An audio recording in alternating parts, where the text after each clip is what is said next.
Rotary club of Bharuch હેરિટેજની વર્ષ 2026-27 માટેની નવી ટીમનો પદગ્રહણ સમારોહ સંપન્ન.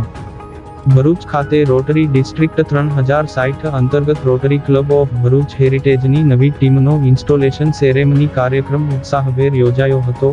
આ સમારોહમાં વર્ષ 2026-27 માટે જૈનુલ આબેદીન સૈયદને ક્લબના નવા પ્રમુખ તરીકેની જવાબદારી સોંપવામાં આવી હતી. મુખ્ય મહેમાન પાસ્ટ ડિસ્ટ્રિક્ટ ગવર્નર રોટેરિયન પરાગ શેઠ દ્વારા નવા પ્રમુખ અને તેમની ટીમને પદગ્રહણ કરાવવામાં આવ્યું હતું.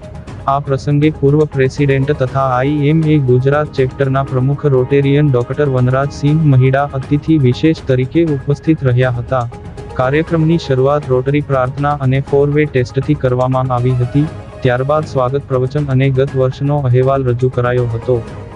આ કાર્યક્રમમાં રોટરી અંકલેશ્વરના પ્રમુખ સુનિલ નાડકર્ણી, સચિવ doctor Pranav Brahmbhatt, district AG Ghanshyam Gajera, Inner Wheel ક્લબના પ્રમુખ શ્રુતિબેન ચાવડા, RCC પ્રમુખ સ્મિતાબેન સોની તેમજ કોંગ્રેસ શહેર પ્રમુખ સલીમ અમદાવાદી સહિતનાઓ વિશેષ ઉપસ્થિત રહ્યા હતા. કાર્યક્રમ દરમિયાન નવા સભ્યોનું ઇન્ડક્શન કરવામાં આવ્યું હતું અને આગામી સમયમાં સમાજ સેવા તથા લોકહિતના પ્રકલ્પોને વેગ આપવા સંકલ્પ વ્યક્ત કરાયો હતો.